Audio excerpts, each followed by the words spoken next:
Hello everyone and welcome to Good Rides Only, and today I have Devin Cowens right here and we are going to jump right in. So first question, Devin, how do you feel about unmaintained single track? Hated it. Can't stand it. I actually did a ride once, fully loaded, 15 miles of unmaintained single track, and I swore that right off and I will never do it again. I have since attempted maintain single track again, but yeah, no, never again. Yeah, lost my soul. Yeah. We were on a bikepacking trip, I don't know, last July, and the first 2 miles were single track. Was it 2 miles or longer? I don't know, but we spent the beginning 4 hours trying to get out of that single track. And then it started raining, and my fork cage, yeah. So there's still a bit of my fork in the woods. Yeah, there is. So I'm good. Yeah, I'm good. Yeah, we made it. We did make it. That was past the single track route. Yeah. All right, Dev, so you are the chapter lead for Radical Adventure Riders Atlanta. You are an ambassador for Velocio and SRAM. You are a tireless advocate for gender inclusivity and racial equity in cycling. So would you tell us a little bit about yourself in your own words? Yeah, so my name's Devin. My pronouns are she, her. As you said, I lead RAR Atlanta. That is something I do in my free time. I am an event planner, kind of fundraiser by day, and I would say consider myself a connector, community organizer, gravel cyclist, and bikepacker. So I spend a lot of my time what I would call adding meaningful commentary to the bike space around gender equity and racial diversity, and also kind of helping folks to understand what cycling is like for folks who have been othered or, marginalized within that space, and really have a goal to give everyone the opportunity to experience bike joy. And so I think a big piece of that is connecting folks to resources, decreasing barriers to access, making spaces welcoming and inclusive. And so that could translate to, leading group rides, to running bike overnights, to working with race directors, to build initiatives to include folks who are, women, trans, femme, non-binary, folks who are Black, Indigenous, folks of color. So it's a range of things, but some of that stuff I do as a volunteer and some I get paid for. So I feel like I've really been able to dial kind of those goals and interest in my cycling and outdoor world. So feel very grateful and happy to be in that space. Yeah. And I'm so happy to be part of RAR with you. Yes. I could not do RAR without you and our team. So very grateful for that. I remember when I started it and I was just me and another friend, and I was like, wow, delegation is real. So glad we're here today. It's been 4 years now, I think. Mm-hmm. So very excited to have a team. Yeah. You may have already answered this already, but since it's on my list of questions, how do you connect bike packing or bike camping and your work as an activist?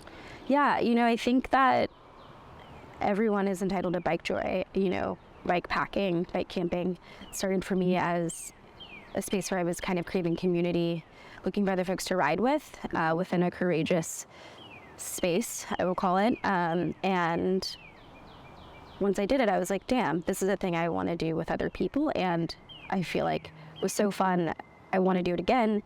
How can I sort of make that happen? And so I think, when we're bike camping through RAR, it's not just like getting on your bike and going camping. There's so much more to that. Folks are coming in who are newer to it. We're learning in a space that allows for folks to be uncomfortable and be okay in that discomfort. Mm-hmm. And then we also have those moments where folks are like, okay, I've been wanting to do this, but I couldn't connect the dots. And so being able to connect the dots for folks, and then having folks be like, damn, I can do this. This is cool. I think the term empowered is overused, but I do find that you see that in real time where folks are like, oh my gosh, I want to do this thing, I'm doing it, and I feel good doing it, and I want to do it again. And now that's also an opportunity for us to share our skills, what we can offer folks and the gear library, and invite them back to do more of our other stuff. And so I think in a way, folks are coming to us craving community, and the bike packing piece is just one part of that. But folks who come into us who just start at the bike camping piece, they end up coming to other stuff, telling other friends. And so it becomes this little like, we have a trip and then a network of people go out and they're like, oh, I did this trip, or they're creating their own trips. And so just having that opportunity to be in a safe space that's providing a lot of newness, but a lot of support, I think gives people pride. It excites folks, and they're like, I'm doing a physical thing that's, an added bonus of the physicality of it. And just overhang all the conversations and all of the trips that we've done, folks are just like, this is really cool, or like, this is really fun, or like, I've been wanting to do this, now I've done it. And so I think that there's a lot of power in that on a very base level of like, when do you have the opportunity to do something new and be supported in that space, right? Yeah. We just don't, I think, especially as like queer folks, as non-cis men, for me, as a person of color. And so I think that is really special. And I'm, I wish we could do one every month, but I think even seeing folks plan their own trips after they come on our trip is really, really cool. So, yeah. So I think a lot of people watching will not know what the gear library is. And I've made videos about the gear library. We have a lot of stuff out there on the gear library, but could you tell us what the Radical Adventure Riders Atlanta Gear Library is? Yeah, so the gear library is essentially a space where we have a number of items, including bags for your bicycle, bikes, and tools and other items related to bike camping that folks can rent out and take on their own trips. And so it is a library in terms of like rental, but just full of gear. And so it came about because we wanted folks to be able to do this thing, but also acknowledge like the price point and the access issues. It started very sort of grassroots as like, oh, Bob Thomas has like 7 bags he's just going to loan and donate, whatever. And that has, fast forward to today, where I think we formally launched actually like with saying online that we were a gear library, I think last March, but there's been gear kind of circulating for folks who need it prior to that in an Excel spreadsheet form. Now I think we have over 100 items. Everything's been donated. We bought a few items, I'd say, but at a discount. And so we have, bike bags, bicycles, we have sleeping pads, we have tents, we have camping like a supply, so like jet oils, we have lights, headlamps, all of these things. And we're still growing. So, but at the very base level, it's like rent gear for your bike camping trips. And I think it'll even expand, like we're doing this partnership with Knox, who make the monoculars and binoculars. And so we'll be able to have folks come in for birding who want to try out those items. We'll also soon have like day packs for folks who know hiking, maybe like hiking sticks. So it's, I think it was like gear library for bike camping, and now even expanding to like an outdoor recreation style gear library. So I'm hoping that in the next few months or years, we can really like robust it up and have like more complete sets and give people that, decrease one of those main barriers of access to the outdoors, just like getting equipped up, right? Or getting your equipment together. And so it's been a lot of fun, and if I could snap my fingers and have it be, its own facility and like, all the stuff, it would. But, I think it's humbling to kind of see that growth process. And I think when we do get to that point where we do have more items in a bigger space, we'll all be like really fucking proud. So it's awesome, and I don't think enough people know about it. So we'll be working on that part too. Yeah. Well, I think one of the best things about the gear library so far has been people who come in who are like, I've never been bike camping before, or like, I'm really interested in doing this. And we're like, oh, we have all this gear. And because they'll be like, I don't have anything. I've never, like, I want to do it, but like, it's $1,000 like entry point, like minimum. Right. And we say, oh yeah, we have tents, we have sleeping pads, sleeping bags. We even have bikes if you need a bike to go bike camping on. And it just you see like people's anxiety around it, like kind of fade away. And they're like, oh wow, like I didn't know that I could do this. Yeah. I think a piece of it too is like, okay, I want to go, I'm going on the trip. It's a weekend. It's not, for your traditional worker, right? Yeah. Like it's not sort of taking away from, my day job, and I'm taking vacation, and I can go from the city and into, nature, the woods, and come back and have that experience without sort of uproot or inconveniencing my life, right? And that's really the big piece for me in the gear library, is like making it fit for people, right? Being that bridge or that path to like the idea interest. Yes. And then like this items are here, right? Yeah. So just kind of making that connection point, which is really, really dope. Thanks for sharing that. Yeah. Yeah. Okay, so let's talk a little bit about your bikepacking trips. Yeah. And okay, so I have a couple of questions. So you recently went on a trip to the Bikes or Death East blah blah blah. Excuse me. Bikes or Death East Texas Showdown. I don't know why Correct. I couldn't say that. Yes. 400 miles, 17,000 feet of climbing. How was that? So I did not do the 400-mile one because I am not a crazy person. Different. Okay. Yeah. I thought you did. So the fun part about that is that event had a showdown, which is 400 miles, a slow down, which is 280 miles, which like, I don't know why they called it a slow down because it was still like intense as fuck. And then a low down, which is 160 miles. And frankly, I picked that race because of the date. There was no single track and it was Texas. And so I was like, okay, the elevation profile is going to be a little bit easier than Atlanta. Did not factor in the terrain difference, like that intensity. So Oh yeah, it was in the sand. it was fucking insane. So first of all, that trip actually was supposed to be like a high of 65, 67 all weekend. I was like, oh, I got this in that bag. It's gonna be like dope, like whatever. There was a cold front that came in before the high. The whole weekend was 55, okay? And it rained like a motherfucker the night before. So we started in the rain. So all of like the whole route we went on was just like covered. There was even a whole section that was actually a creek crossing, but it wasn't a creek crossing. The road was flooded. Oh. It was insane. Is that you posted that on your stories, right? It was like it just looked like a lake. It was in fact a lake. I was engaging a lot of positive self-talk to cross that without falling over.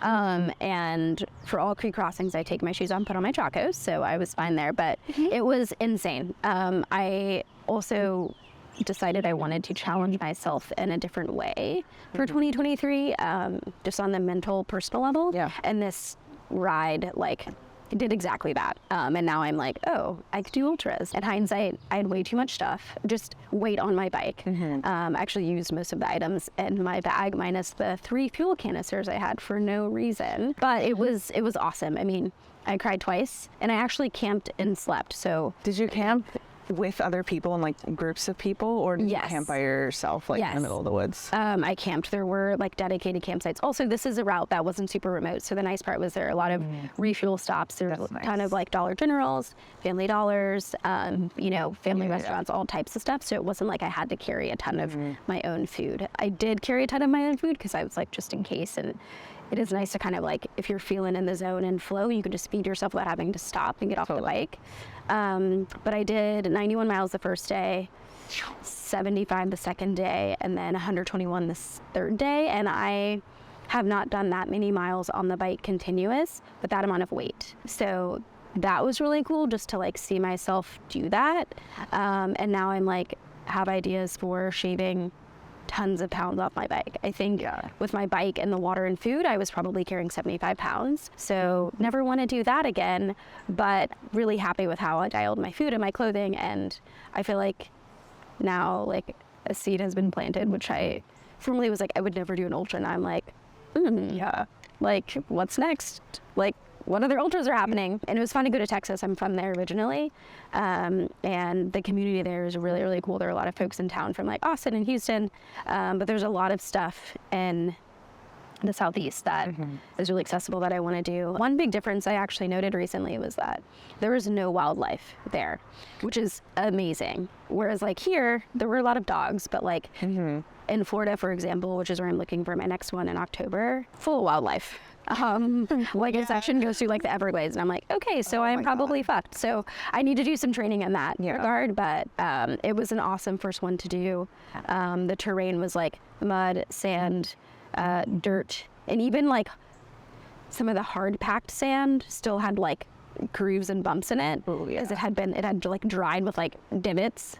And a lot of gravel. So, and some pavement, which was kind of a relief in between all of the other shit. Sorry.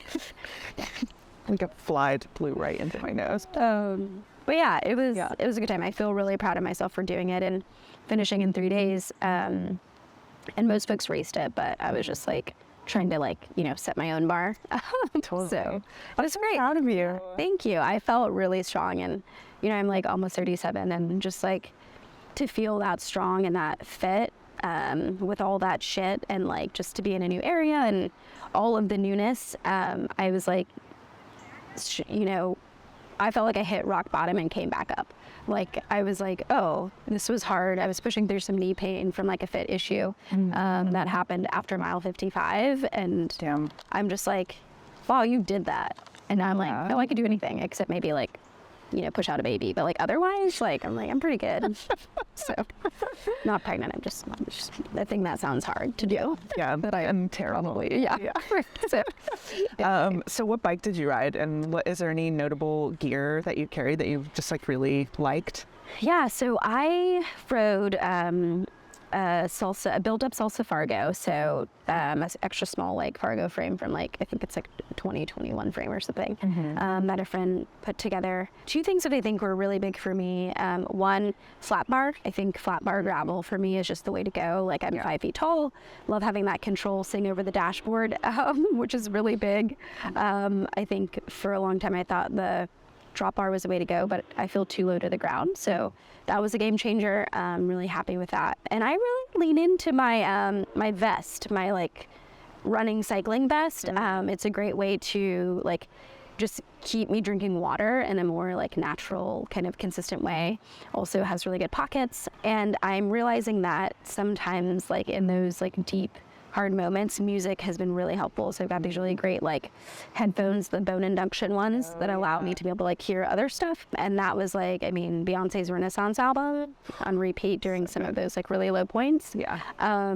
Yeah, those are the big ones. I mean, I obviously like ride for Velocio, so my gear is always dialed as far as clothing. And I felt like I struck a really good balance of like textures of what to wear, like lightweight merino wool. I wore shorts mostly, and I brought rain pants, and it did rain, and I used those rain pants, but having shorts for those temps was actually fine, because my core was really warm.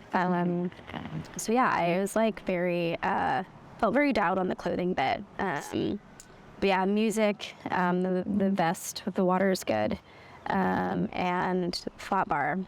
Yeah, those are kind of my top three. I mean, you know, I'm a luxury bike packer.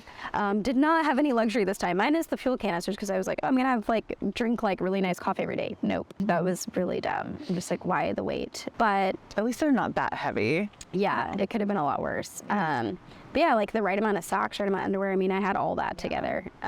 So that was great. Oh, also a hack I did, which I am going to do forever, is the one pair of socks grocery bag over the foot, second pair of socks. Oh. That will get you longer hours and colder temperatures. I often have really cold extremities, and that was a game changer because I didn't expect it to be that cold. And I clipped in for this.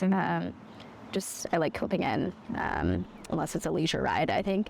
And it was just having the bag, like trapping that sort of the heat in your foot was really, really important. And that's the thing that Jen suggested, and I did it and was like, I mean, my feet were so cold as fuck, but like I lasted longer. Yeah. So a little hack I figured out. That's good to know. And plus, like when you're riding that long, everything, you get colder faster. Everything is just cold all the time. On Sunday, we started at 6:30 a.m. and it was 28 degrees. And yeah, I was like, this is it for me. I've lived a good life, you know. Yeah.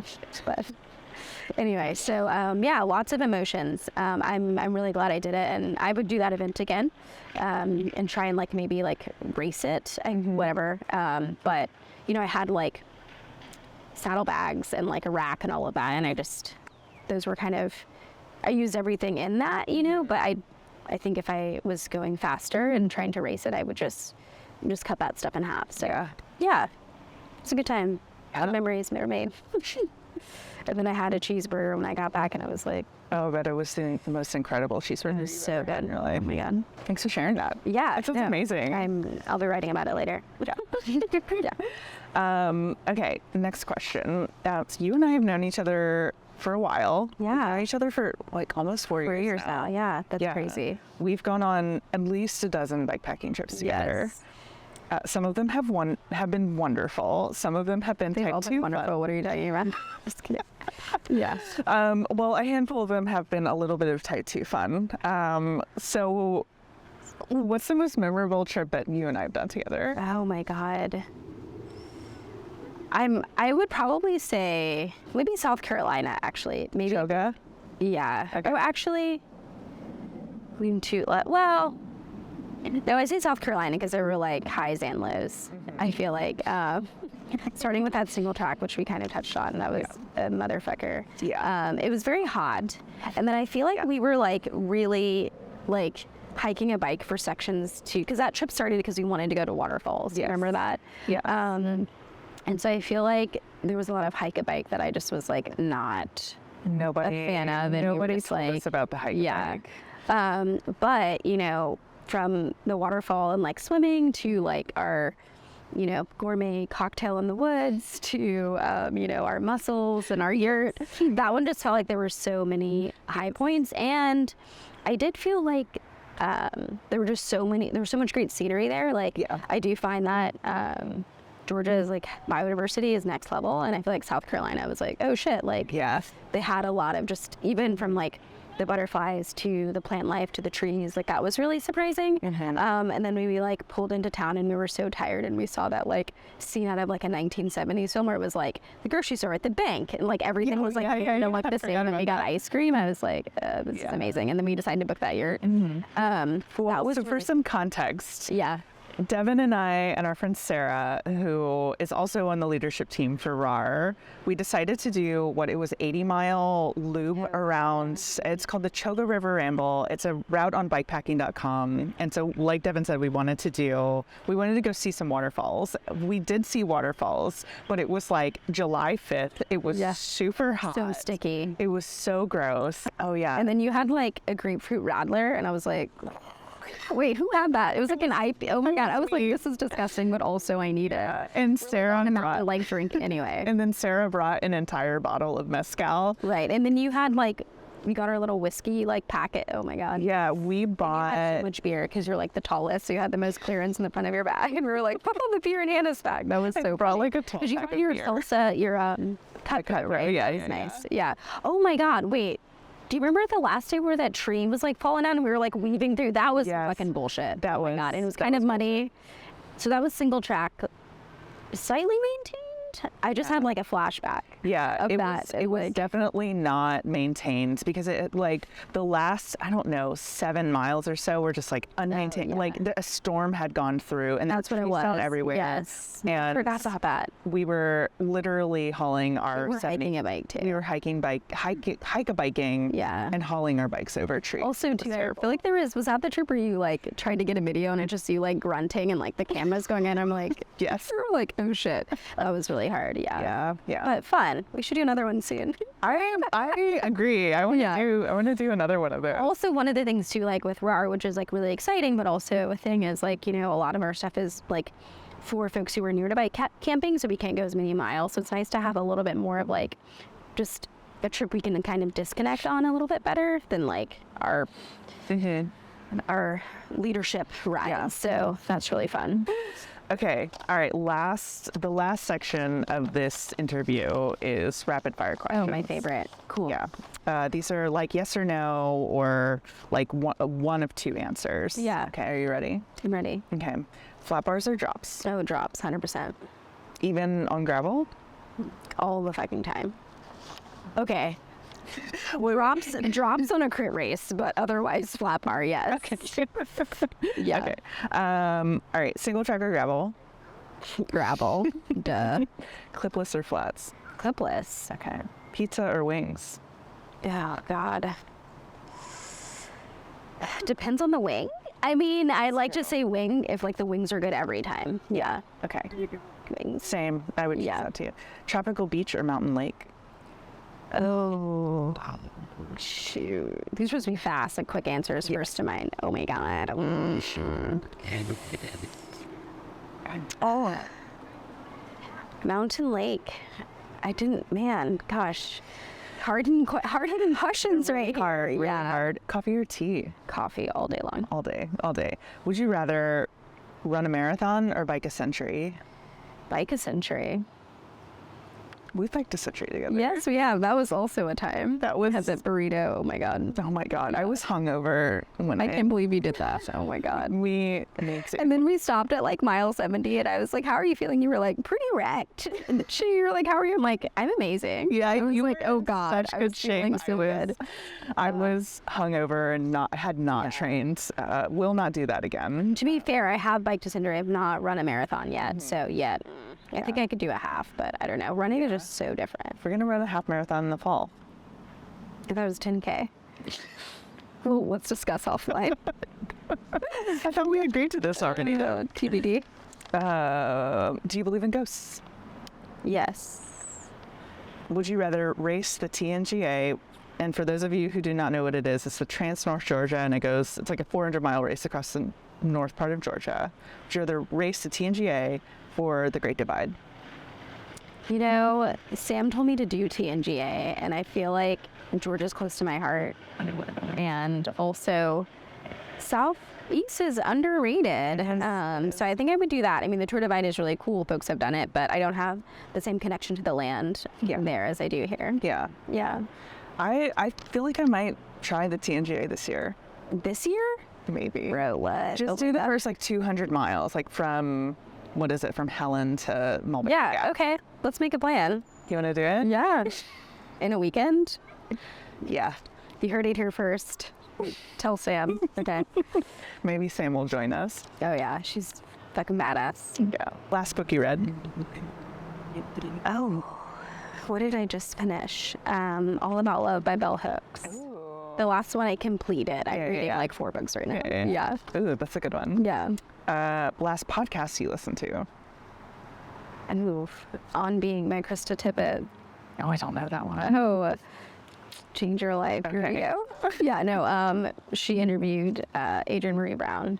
Ooh. It was like an older episode, I think, from October, but Okay. she's really good. Very Terry Gross energy. Mm-hmm. All right, last question. Favorite cycling snack? Oh, gosh. I love a dried mango with a little bit of nut butter. Oh, yeah. Yeah. And then water, because that could be, that's a lot of dryness. Yeah. Yeah. That's what I'd say. Yeah. I love a dry. If I had my brothers. Yeah. All right. That is the end of our rapid fire round. Oh, wow. That wasn't quite. That was rapid fire ever. Those questions are too hard. Sorry. In betweens. Wow. All right, Deb. Well, thank you for being here. What an honor. Yeah. Would you tell us where we can find you online? Yes. I'm at Deb Rocks. That's DEV_ROX in hindsight. Never use an underscore. And rar.atlanta on Instagram. Maybe I have a website soon, but I don't know. See. I'm on Instagram, Facebook. Happy to be here. Okay, thanks. Thank you guys for tuning in. This is Good Rides Only, and I'll see you next time.